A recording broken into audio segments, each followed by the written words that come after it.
Welcome back. Now, according to the Sarb's latest quarterly bulletin, household debt sits at over 2 trillion rand, with over 9% of disposable income spent towards servicing debt. National debt advisors highlight that the delayed national budget, amid other factors, adds further pressure on consumers.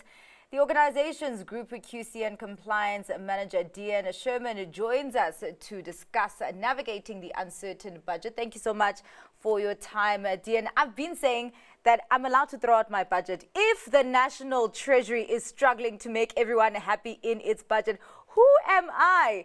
And really, my first question is, are we all living beyond our means just as our Treasury is doing at this point? That is a very interesting question and a very interesting point. So to some extent, yes.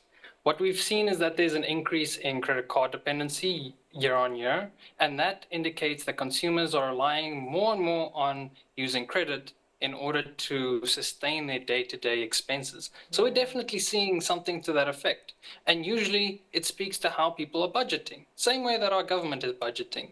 We're forecasting that we're going to collect or earn a certain amount of money, and we're also creating budgets based on that. So when we don't earn set amount or when we over budget, there's a deficit, and that deficit is usually made up with debt. So the same way the consumers interact with debt, it's the same way the government interacts with debt. And it's quite interesting because a lot of the time, when people don't want to touch or reevaluate their expenses, they'll maybe try and go into income and see where they can eke out gains on that front. And of course, we have seen our Treasury trying to eke out more revenue from increasing VAT.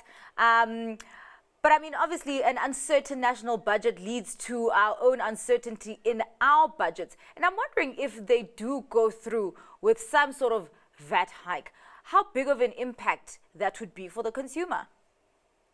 So we have to actually look at what a VAT hike means for consumers. Essentially, the VAT hike means that everything is going to cost a little bit more, depending on the extent to which they increase the VAT. Depends on how impactful it is on consumers' pockets. If they increase VAT by 0.5%, it might not seem like a lot, but if every person in the supply chain is paying an extra 0.5%, it starts adding up and it compounds. So we look at VAT and a VAT increase driving up inflation because prices are increasing, and if inflation is driven upwards, at a certain point, government is going to then intervene with an interest rate hike in order to try and keep inflation down. So we're seeing that not only are consumers going to be spending more on their everyday expenses, but they're most likely going to also spend more on their month-to-month debt repayments.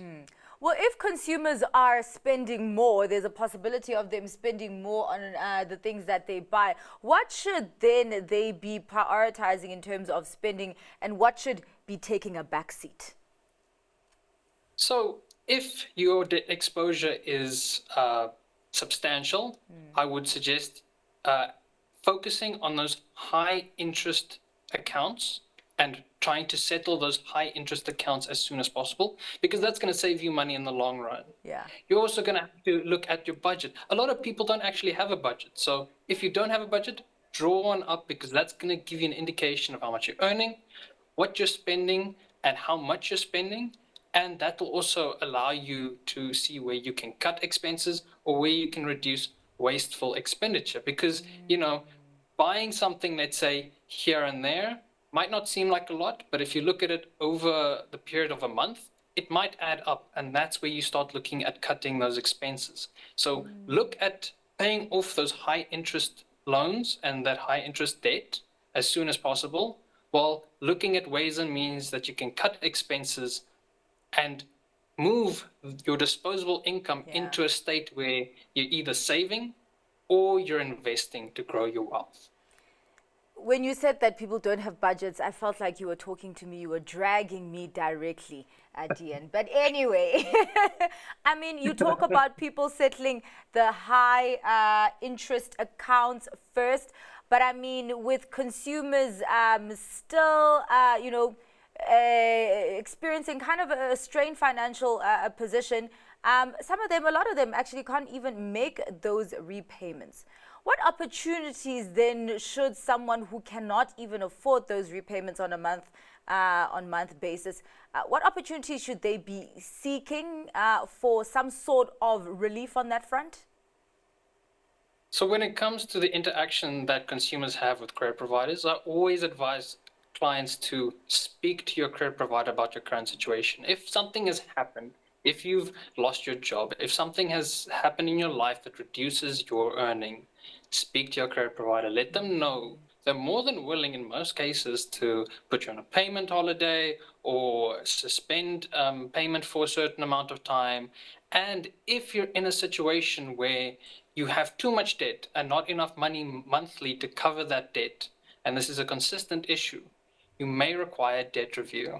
I know the debt review doesn't always have the best reputation. Yeah. However, it's a legal process that helps restructure your debt and helps you restructure it with over a long term with the goal of you becoming debt free. So essentially reducing the amounts that you pay monthly and trying to adjust your interest rate so it's not as impactful, with the eventual goal of you becoming debt free and not having any debt.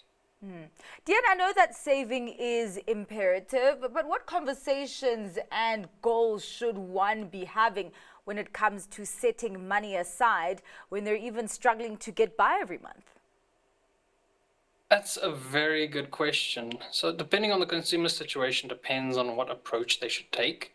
If they don't have any disposable income, then they need to look at what their expenses are and whether or not their expenses are justified, whether or not they can cut expenses, and whether or not they are actually in need of a side hustle or some alternative revenue stream.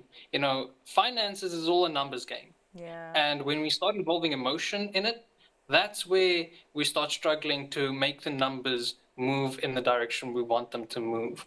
If we look at it from an objective point of view, and we look at it as the numbers and our actions as the way in which those numbers move up and down, we can then see what actions we should take in order for our budget to work for us instead of the other way around.